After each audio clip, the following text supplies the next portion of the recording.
नमस्कार, news 18 India के खास शो में आपका स्वागत है। मैं हूं आपके साथ सपना शुक्ला। गाजा युद्ध अब पूरे मिडिल ईस्ट का युद्ध बन गया है। सीज फायर के बीच में ईरान ने इजरायल को विनाश की धमकी दी है। ईरान के सुप्रीम लीडर अली खामनेई ने साफ साफ कह दिया है कि इजरायल ने जितने बम गाजा में गिराए, एक एक का बम का बदला ईरान इजरायल से लेने वाला है। इधर इजरायल ने ईरान को धमकी दी है कि अगर इजरायल पर ईरान ने हमला किया तो ईरान का भी वही हश्र होगा जो गाजा का हुआ है।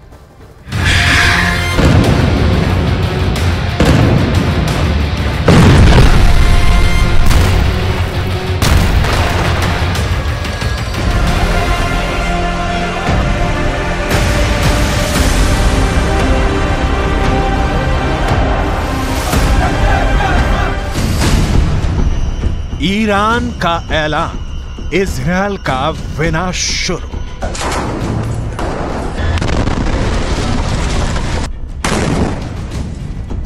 गाजा में भयंकर नरसंहार का बदला अब ईरान लेगा।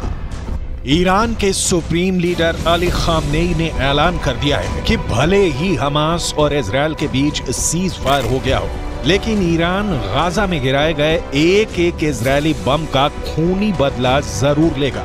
ईरान ने यहां तक धमकी दी है कि वो इजरायल और अमेरिका को किसी भी कीमत पर नहीं बख्शेगा और अब इजरायल पर भीषण हमले शुरू हो चुके हैं।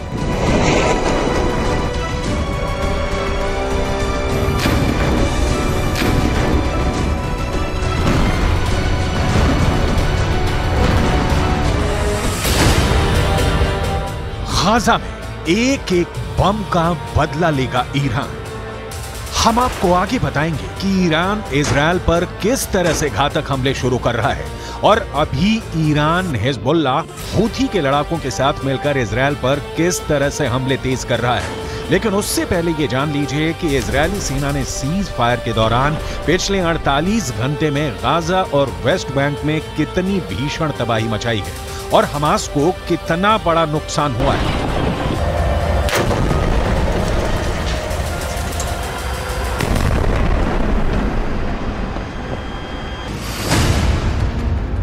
इजरायल सुरक्षा बलों यानी आईडीएफ ने दावा किया है कि पिछले 24 घंटे में हमास के नौसेना बल के कमांडर को उसने मार डाला है।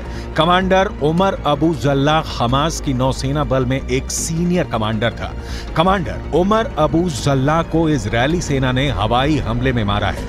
अब तक हमास के 70 से ज्यादा कमांडर मारे जा चुके हैं। कमांडर उमर अबू जल्लाह से पहले दक्षिणी खान यूनुस बटालियन के कमांडर बिलाल अल कीदरा मारा गया था, जबकि उससे पहले कमांडर अयमन नोफेल और मेजर जनरल जियाद मोहिसेन भी मारे जा चुके हैं। जबकि हमास कमांडर मुराद अबू मुराद, अली कादी और मोहम्मद कटमश को भी आईडीएफ मार चुकी है।